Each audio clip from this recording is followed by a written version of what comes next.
Saint Joseph Convent Senior Secondary School Ratlam. कक्षा 11वीं के लिए सब्जेक्ट हिंदी में आज हम आपके लिए चैप्टर 1 यहाँ पर पढ़ाने जा रहे हैं और यह उस पाठ का एक भाग है। इसके शेष भाग आप अगले वीडियोस में देख पाएंगे। तो आप लोग हिंदी यहाँ पर आरोह पढ़ेंगे क्योंकि 10th के बाद आपने हिंदी सब्जेक्ट चूज किया है और हिंदी का पहला पाठ है यहाँ पर नमक का दरोगा, जिसके लेखक है मुंशी प्रेमचंद। यह उनका चित्र है और आपकी पुस्तक का नाम है हिंदी आरोह। तो यहाँ पर हमने कुछ यहाँ सारांश प्रस्तुत किया है। ये कहानी उस युग की है जब भारत में नमक बनाने बेचने पर कई तरह के कर लगा दिए गए थे। हालांकि यह सब अंग्रेजों का जुल्म ही था, अन्यथा नमक जो कि ऐसे ही साधारण स्थिति में भी बन सकता है, समुद्र के खारे पानी का प्रयोग कर नमक बनाया जा सकता है और यह आधारभूत आवश्यकता है, उस पर भी टैक्स लगाकर हिंदुस्तानी लोगों को परेशान किया गया और इसी के कारण भ्रष्ट अधिकारियों की तो चांदी ही हो गई थी। नमक विभाग में काम करने वाले कर्मचारी दूसरे बड़े से बड़े विभागों की तुलना में अधिक ऊपरी कमाई करने लगे थे। तो यहाँ पर नमक विभाग जो बना है यह देखा जाए तो नैतिकता के दृष्टिकोण से उचित नहीं है, लेकिन अब उस पर टैक्स लग चुका है और यही कारण है कि भ्रष्ट अधिकारियों ने इसमें भी हेराफेरी करना शुरू कर दिया है और उन लोगों के मजे हो गए हैं। यहाँ से हम अपने पाठ को शुरू कर रहे हैं। पहली पंक्ति इस तरह से है, नमक का नया विभाग बना और ईश्वर प्रदत्त वस्तु के व्यवहार करने का निषेध हो गया। जो लोग चोरी छिपे इसका व्यवहार करने लगे, अर्थात यह ईश्वर द्वारा दी गई वस्तु है, अर्थात समुद्र के खारे पानी से आसानी से नमक बनाया जा सकता है, लेकिन इसके व्यापार का व्यवहार करने की मनाही हो गई और अब इसके व्यापार पर टैक्स लगाया जाने लगा। तो लोगों ने, जो बड़े व्यापारी थे, चोरी छुपे इसका व्यापार करने लगे ताकि टैक्स को बचाया जा सके। और इस तरह से जब वो टैक्स चोरी कर रहे हैं तो अधिकारी उनको सहयोग करते हैं और रिश्वत लेकर उन्हें आगे काम करने देते हैं। अनेक प्रकार के छल प्रपंचों का सूत्रपात हुआ। छल प्रपंच झूठ का, कोई घूस से काम निकालता, घूस अर्थात रिश्वत से कोई काम निकालता, कोई चालाकी से अपना काम पूरा करता और टैक्स से बचकर वे उस व्यापार को पूरा करते। अधिकारियों के पोबारा थे। पोबारा यहाँ पर मुहावरा है जिसका अभिप्राय हुआ उनके मजे ही मजे थे। पटवारीगिरी का सर्व सम्मानित पद छोड़ छोड़कर लोग इस विभाग की बरक अंदाजी करते थे। पटवारीगिरी जिसमें भी अच्छा वेतन है, लेकिन उस सम्मानित पद को छोड़ करके भी लोग इस विभाग में आना चाहते थे। इसके दारोगा पद के लिए तो वकीलों का भी जी ललचाता था, अर्थात वकील जो स्वयं वकालत करके भी अच्छा कमा लेते हैं, लेकिन वे भी इस नमक विभाग में आना चाहते हैं क्योंकि ऊपरी आमदनी अच्छी थी। तो यहाँ पर हम नमक के फोटोज देख रहे हैं। यह साधारण नमक है जो हम घरों में खाते हैं। यह डल्ली के रूप में है, सेंधा नमक भी जिसे कहते हैं, और बाद में इसको पीस करके भी नमक बनाया जाता है। यह वह समय था जब अंग्रेजी शिक्षा और ईसाई मत को लोग एक ही वस्तु समझते थे। हम जानते हैं ईसाई भारत में प्रादुर्भाव नहीं हुआ है इसका, अंग्रेजी बोलने वाले लोगों को और ईसाई लोगों को एक ही समझा जाता था। फारसी का प्राबल्य था क्योंकि हिंदुस्तान में मुगल का भी आगमन हो चुका था, तो फारसी भी यहाँ पर पढ़ाई जाती थी, बोली जाती थी। प्रेम की कथाएं और श्रृंगार रस के काव्य पढ़कर फारसीदा लोग सर्वोच्च पदों पर नियुक्त हो जाया करते थे, अर्थात बीए आदि में प्रेम की कथाएं पढ़ाई जाती थी, श्रृंगार रस का काव्य पढ़ाया जाता था और इस प्रकार फारसी भाषा पढ़कर लोग उच्च पदों पर नियुक्त हुआ करते थे। तो अब हम अपने मुख्य कैरेक्टर की ओर चल रहे हैं। यहाँ पर उनका नाम है मुंशी वंशीधर। मुंशी वंशीधर भी जुलेखा की विरह कथा समाप्त करके श्री फरहाद के प्रेम वृत्तांत को पढ़ा, नल नील के बारे में पढ़ा, अमेरिका के आविष्कार से अधिक महत्व की बातें इन सबको समझा, अर्थात अमेरिका के आविष्कार से भी ज्यादा महत्व था जुलेखा की प्रेम कथा, श्री फरहाद की प्रेम कथा, नल नील को, इन सब बातों को समाप्त करके वे अब जा रहे हैं रोजगार की खोज में। वे भी किसी नौकरी को प्राप्त करने के लिए घर से बाहर जा रहे हैं। यहाँ पर हम देख रहे हैं नल और नील का चित्र दिया गया है। इनके बारे में आप अवश्य जानते होंगे, क्योंकि इन्होंने राम सेतु बनाने में, लंका विजय के दौरान समुद्र को पार करने में बड़ा महत्वपूर्ण योगदान दिया था। इनके लिखे हुए, इनके हाथ से छोड़े गए पत्थर पानी में तैरते थे, डूबते नहीं थे। यहाँ पर हमने यह श्री फरहाद का कहानियों का कुछ चित्रण लिया है। ये श्री है और ये फरहाद है। श्री जो आर्मेनिया राज्य की बहुत खूबसूरत राजकुमारी थी, और फरहाद जो इनकी सौंदर्य को देखकर इनसे प्रेम कर बैठा था। यह पुनः हमने एक चित्र लिया है जहाँ पर इसी प्रेम कहानी को व्यक्त किया गया है। अब हमने कुछ आपको समझने के लिए पाठ के बीच में से प्रश्न तैयार किए हैं। ईश्वर प्रदत्त वस्तु क्या है और उसके निषेध से क्या परिणाम हुआ? तो ईश्वर प्रदत्त वस्तु है नमक। सरकार ने नमक विभाग बनाकर उसके निर्माण पर प्रतिबंध लगा दिया। प्रतिबंध के कारण लोग चोरी छिपे इसका व्यापार करने लगे और रिश्वतखोरी, भ्रष्टाचार, इन बुराइयों को बढ़ावा मिला। नमक विभाग की नौकरी के आकर्षण का कारण क्या है? तो विभाग की नौकरी करना चाहते हैं लोग क्योंकि इसमें ऊपर की कमाई होती थी। रिश्वत देकर लोग अपना काम निकलवाते थे और अधिकारियों को बहुत लाभ होता था। इसी में तीसरा प्रश्न इसी पैरे से बनाया है। फारसी का क्या प्रभाव था? तो इस समय फारसी का प्रभाव था। फारसी पढ़े लोगों को अच्छी नौकरियां मिलती थी। प्रेम की कथाएं, श्रृंगार रस के काव्य पढ़कर फारसी जानने वाले लोग सर्वोच्च पदों पर नियुक्त हुआ करते थे। अब हम अगले पैरे की ओर चल रहे हैं। यहाँ पर हमने देख लिया मुख्य किरदार है वंशीधर। वो रोजगार की तलाश में बाहर निकले। उनके पिता एक अनुभवी पुरुष थे। उन्होंने अपने बेटे को समझाया, बेटा घर की दुर्दशा देख रहे हो। दुर्दशा अर्थात बुरी हालत देख रहे हो। ऋण के बोझ से दबे हुए हैं। ऋण मतलब कर्ज। यहाँ पर उधार हमारे सर पर बहुत ज्यादा हो चुका है। लड़कियां हैं वे घास फूस की तरह बढ़ती चली जाती है। यहाँ पर मुंशी प्रेमचंद ने तात्कालिक समय में लड़कियों की स्थिति पर एक पंक्ति लिखकर बहुत कुछ स्पष्ट कर दिया है। अर्थात वंशीधर के पिता का मानना था लड़कियां जो हैं वे तो घास फूस, जंगली घास फूस की तरह है, उन्हें अधिक देख रेख की आवश्यकता नहीं है और वे ऐसे ही बड़ी होती जा रही है। अर्थात लड़कियों की जिम्मेदारी भी सिर पर है। मैं कगारे का वृक्ष हो रहा हूँ। कगारे अर्थात किनारे का वृक्ष हो रहा हूँ जो किसी भी समय धराशायी हो सकता है, किसी भी समय कटकर नीचे गिर सकता है। न मालूम कब गिर पड़ूं। अर्थात वो कहना चाहते हैं कि उनकी उम्र बहुत अधिक हो चुकी है, अब घर का भार मुंशी वंशीधर को ही उठाना है। अब तुम ही घर के मालिक मुख्तार हो, तुम्हें ही ये सारी जिम्मेदारी देखनी है। अर्थात रोजगार के लिए सोच समझकर काम करना, ऐसा वे कह रहे हैं। नौकरी में ओहदे की ओर ध्यान मत देना, यह तो पीर का मजार है। निगाह चढ़ावे और चादर पर रखनी चाहिए। ऐसा काम ढूंढना जहां कुछ ऊपरी आय हो। मासिक वेतन तो पूर्ण मासी का चांद है जो एक दिन दिखाई देता है और घटते घटते लुप्त हो जाता है।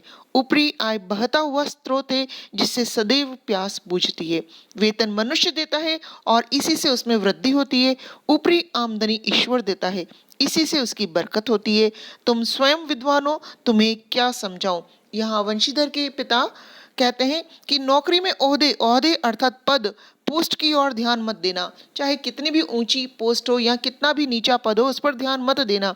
यह तो पीर की मजार है। अर्थात जैसे पीर किसी साधु संत या ये मुस्लिमों के गुरु का नाम है पीर, उसकी मजार पर चढ़ावा चढ़ाया जाता है। लोग आते हैं, दर्शन करते हैं और चढ़ावा चढ़ाते हैं। तो वह कहना चाहते हैं कि तुम्हारी नज़र हमेशा चढ़ावे पर होनी चाहिए। अर्थात जो तुम नौकरी करोगे उसमें पद पर कितनी आमदनी हो रही है वह तुम्हें ध्यान रखनी है। पद का कोई महत्व नहीं है, उससे हमें क्या लाभ है, क्या आर्थिक लाभ है, इसका तुम्हें ध्यान रखना है। ऐसा काम ढूंढना जहां कुछ ऊपरी आय हो। मासिक वेतन तो पूर्णमासी का चांद है। पूर्णमासी अर्थात पूर्णिमा, पूनम का चांद है। तो जब पूर्णिमा होती है तो पूरा चंद्रमा दिखाई देता है, यह हम सब जानते हैं। जो एक दिन दिखाई देता है और उसके पश्चात घटते घटते अमावस तक पूरी तरह लुप्त हो जाता है।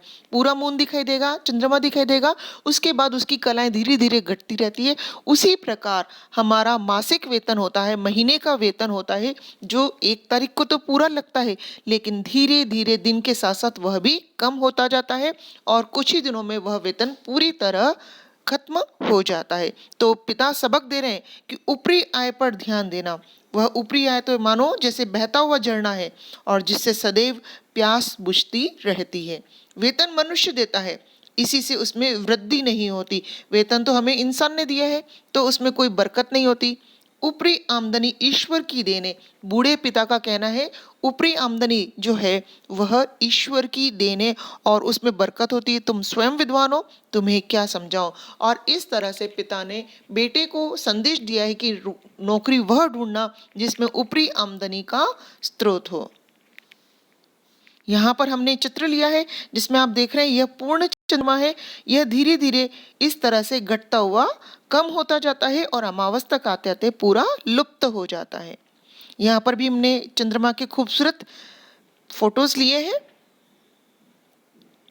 पुनः यहाँ पर प्रश्न है जिससे आप पाठ को समझ सके। ओहदे को पीर की मजार क्यों कहा गया है? तो जिस तरह पीर की मजार पर लोग चढ़ावा चढ़ाते हैं, उसी तरह नौकरी में ऊपर की कमाई के रूप में चढ़ावा मिलता है।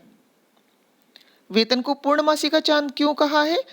क्योंकि यह महीने में एक बार मिलता है। पूर्णमासी का चांद भी महीने में एक बार दिखाई देता है, उसके बाद वह घटता जाता है और एक दिन पूरी तरह लुप्त हो जाता है। और यही समान स्थिति वेतन की भी होती है।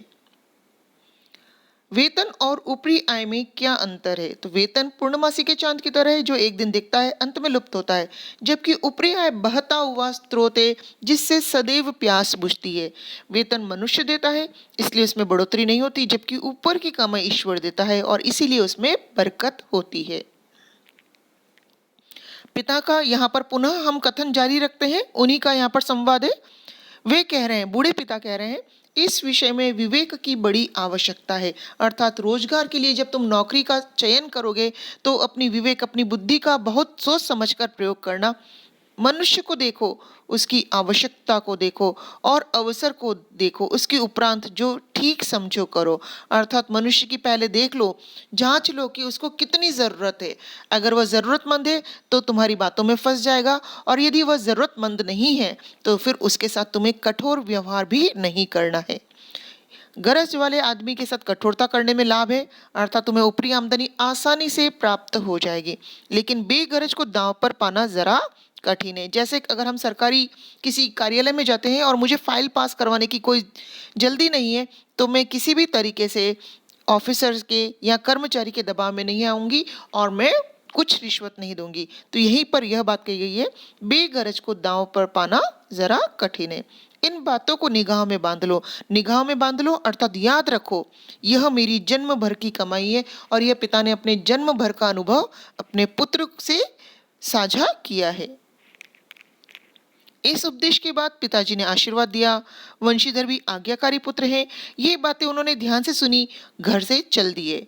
इस विस्तृत संसार में उनके लिए धैर्य अपना मित्र, बुद्धि अपनी पथ प्रदर्शक और आत्म अवलंबन ही अपना सहायक था। अर्थात इस इतने बड़े संसार में उनके लिए ऐसा कोई व्यक्ति नहीं था जो उनकी सिफारिश करता। धैर्य ही उन्होंने उनका मित्र था, बुद्धि उनके लिए मार्गदर्शक थी। जैसा उनका दिमाग था वैसा ही वे कार्य करेंगे। और आत्म अवलंबन अर्थात स्वयं का सहारा वे स्वयं थे। अवलंबन अर्थात सहारा, आत्म मतलब स्वयं, खुद का सहारा वे स्वयं थे। निर्णय भी उन्हें ही करना था, लेकिन अच्छे शकुन से चले थे। जाते ही जाते नमक विभाग के दारोगा पद पर प्रतिष्ठित हो गए। तो उन्हें यहाँ पर एक बहुत महत्वपूर्ण विभाग में महत्वपूर्ण पद प्राप्त हो गया है, जिसके लिए वकील भी ललचाते हैं, पटवारी लोग भी अपना काम छोड़कर इसी विभाग में आना चाहते हैं। वह सरलता से मुंशी वंशीधर को प्राप्त हो गया। वेतन भी अच्छा और ऊपरी आय का तो ठिकाना ही ना। अर्थात जैसा उनके पिताजी चाह रहे हैं उससे भी कई गुना बढ़कर अच्छी नौकरी उन्हें मिली है। वृद्ध मुंशी जी को सुख संवाद मिला। सुख संवाद शुभ समाचार मिला। फूले न समय बहुत प्रसन्न हुए। और यहाँ पर उन्होंने पहले ही कहा है उनके सिर पर बहुत सारा ऋण है। तो अब जब महाजनों को मालूम पड़ा कि बेटे की नौकरी अच्छे विभाग में लग चुकी है, तो महाजन भी कुछ नरम पड़े। कलवार की आशा लता लहलहाई। अर्थात जिन जिन लोगों से उन्होंने अपना कर्ज उठाया था वे लोग अब निश्चिंत हुए कि हमें समय रहते अपना पैसा मिल जाएगा। पड़ोसियों के हृदय में शूल उठने लगे। यह सामान्य सी भावना है मनुष्य की कि वह दूसरों की प्रगति से कहीं न कहीं ईर्ष्या करता है। पड़ोसी भी यहाँ पर शूल अर्थात कांटा, उनके हृदय में कांटा चुभा कि वंशीधर को इतनी अच्छी नौकरी मिल चुकी है। यहाँ पर हम फिर से संक्षिप्त प्रश्न देखते हैं। पिता ने उन्हें कौन कौन सी नसीहतें दी? तो पहली है, ओहदे पर पीर की मजार की तरह नजर रखना, मजार पर आने वाले चढ़ावे पर ध्यान रखो, जरूरतमंद व्यक्ति से कठोरता से पेश आओ ताकि धन मिल जाए, बेगरज आदमी से विनम्रता से पेश आना चाहिए क्योंकि वे तुम्हारे किसी काम के नहीं, और ऊपर की कमाई से ही समृद्धि आती है, और मासिक वेतन तो पूर्णमासी का चांद है। रोजगार की खोज में निकलने से पूर्व वंशीधर के घर की हालत कैसी थी? यह भी महत्वपूर्ण बात है। रोजगार की खोज में निकलने से पहले उनके घर की हालत बहुत खराब थी। पिता एक साधारण पद पर नियुक्त थे, जिनका मासिक वेतन भी बहुत कम था। यह महीने के प्रारंभ में ही खत्म हो जाता और उनके घर रोजी रोटी के लिए लाले पड़ते थे, बहुत मुश्किल होती थी। इसके अतिरिक्त वे ऋण के बोझ से दबे हुए थे और उनके पिता का स्वास्थ्य भी अच्छा नहीं था। घर में लड़कियां घास फूस की तरह बढ़ रही थी और पिता कगार के वृक्ष हो चुके थे। आर्थिक विपन्नता अर्थात गरीबी ने सबको रुला रखा था। ऐसे में केवल मुंशी वंशीधर ही उनकी आस थे। वंशीधर के पिता ने किन बातों को गिरह में बांधने की सीख दी? हम यहाँ पर इस प्रश्न की एक तरह से पुनरावृत्ति कर रहे हैं। ओहदे पर नजर रखनी चाहिए, जैसे पीर के मजार पर चढ़ावे, चादर की ऊपरी कमाई पर ओहदे से ज्यादा ध्यान देना चाहिए। जिस आदमी को तुमसे काम हो कठोरता से पेश आना चाहिए और उससे जहां तक हो सके पैसे खींचना चाहिए। बेगरज आदमी से विनम्रता से पेश आना चाहिए क्योंकि वे तुम्हारे किसी काम की नहीं है। तो मैं उम्मीद करती हूँ आपको यह पार्ट 1 समझ में आ चुका होगा। यह पार्ट कुछ लंबा भी है, तो हम इसको अगले वीडियो में समझने और अधिक समझने का प्रयत्न करेंगे, इसे जारी रखेंगे।